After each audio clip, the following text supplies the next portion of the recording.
think that's the other thing is foreign companies tend to be too slow. Like I think I've seen that. Like for lack of a better word, I think it's like this ego a lot of the successful foreign companies come in with, right? Like we've seen that in the past. Like Best Buy several years ago was, you know, making a big push in China, especially Shanghai, opened up a few stores.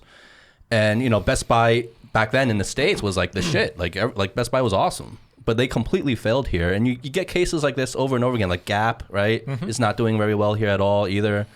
I mean, you have several companies. I'm not going to name all of them. But like, what is it? You think it's just, for lack of a better word, an ego thing? Or it's just, they just don't understand. They underestimate the amount of adjustments they need to make or the size of the adjustment they need to make? I think partially it's ego. Partially it's really lacking a fundamental understanding of the market.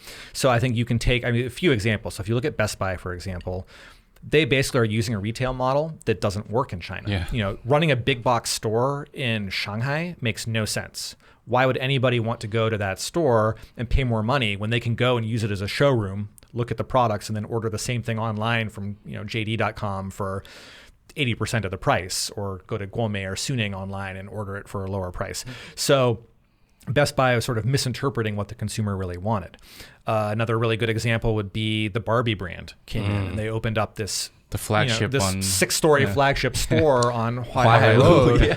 But like consumers would people would walk by this and they'd be like, we don't know what the store is. It's like pink lights. It's like this huge pink is it a brothel? Building. You know, they really didn't know what it was. Yeah. And they missed a couple of things. One is, you know, Barbie has a lot of entrenched brand awareness and brand cachet in the US because your parents probably had a Barbie, the grandparents probably had a Barbie. So everybody knows the brand. In China, people have no idea what it is, right? Yeah. So why would they care? You know, there's been nothing that has happened to make them consider this to be an aspirational brand that they should buy. Yeah. The other thing that they did wrong is they tried to make it appeal more to young women, which in some sense was a smart play, but they completely missed on what the market wanted. So they had the lady that did the costume design for Sex and the City basically design the clothing line that they were selling, and it was all like spaghetti strap tank tops and like short skirts. So not for the Chinese market. Which, I mean, you see people dressing a little bit more risque now, but when this store opened, it was just like people wanted Hello Kitty t-shirts. They did not want like sexy show yourself off stuff. Yeah. And so it just completely fell flat. You know, Gap is another good example of a different kind of mistake. They just, you know, they have a very clear, or they had a very clear brand position in the US. Gap is where you went to get a solid color t-shirt or like a good quality pair of jeans that wasn't too expensive. But nobody knows that in China, right? So they come in with their like 1969 marketing campaign, like middle of the Cultural Revolution in China, with like American sizing and American tags on the product, and people are like, what is this? Like, why would we buy this? Meanwhile, you've got Uniqlo sitting here, which does the same thing, but better, and is advertising around the technical merits of its clothing, you know, and like selling full outfits. So it's easier for somebody to buy an outfit. Yeah. So I think that these companies just don't realize how hard they have to work to actually win the consumer over. It's not just like people have money and they're going to buy stuff. You really have to tell a clearly articulated story. Yeah. It's kind of like a tone deafness, sort of. Yeah, I think cultural tone deafness. There's cultural tone deafness, and I think there's a lack of understanding that, you know, actually Chinese consumers are quite sophisticated. They're just different. You know, they might have different aspirations, they might have different things that they're thinking about on a daily basis, and you have to really understand all of that in order to be able to build an emotional relationship with them. I think a big mindset mistake of a lot of people and a lot of businesses, no matter where you're from, where the business is from any country, is like you get this idea of like, oh, if it can work here, it'll work anywhere, kind of thing. You know what I mean? And you can just copy and paste, and it can just be the same thing without making too much adjustments. Yeah, that's never the case. It's never the case. And my favorite is seeing brands that'll look at the Japanese market, for example, and say, well, if it works in the Japanese market, it's going to work in China. Yeah, because they're Asian. Because they're Asians, and they're kind of like from the same sort of zone in Asia, you know? But it's like, that's not the case at all. And those markets have very different needs. So here's a question. So why do you think, like, for example, forget about timing, but like McDonald's and Kentucky Fried Chicken, why were they so successful coming to to China. We like both. Because Yeah. their shit's delicious. That's because No, because but- at the end of the No, day, I'm joking, fried chicken's really good. So I think so. If you look at Yum Brands and KFC, number one, they got here early. Okay, so they were really the first Western restaurant that you could find in most cities in China.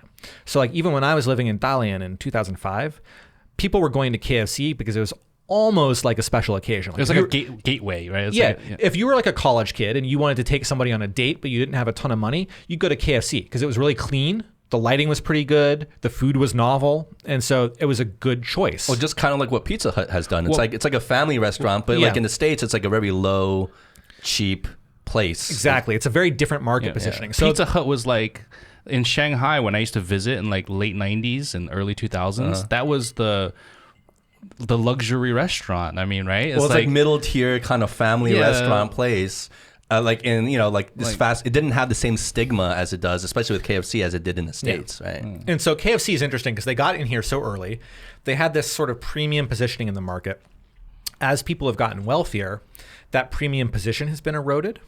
And so the way that they have combated that is they've said, well, we're going to be different than we are in the US. We're going to use a lot more technology.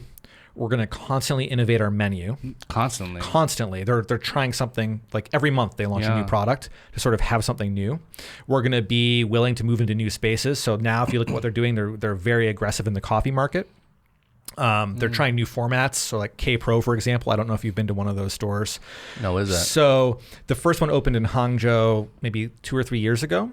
And that was basically a KFC for like millennials. So what they've done is they've cleaned it up a lot. They've got like plants on the walls. They've got a wall of fresh oranges so you can get fresh squeezed orange juice. And then they put in basically more technology than any other restaurant in China has. So they have the touchscreen ordering kiosks that you sort of see everywhere now. They've got the QR codes you can order off of at the table so you can have the food delivered to you without standing in line. They've still got counter ordering, but they were the first restaurant in China to do ordering and payment using facial recognition. Wow. So they're very happy to embrace new tech.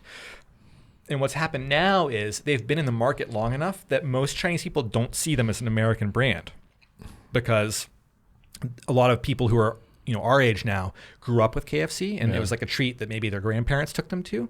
So now it's like they've got nostalgia for the brand. So KFC will actually do marketing around nostalgia and say, look, when was the last time you had some fried chicken? Come on and get some because it's Which really is good. what we went through back in the States. You know what I mean?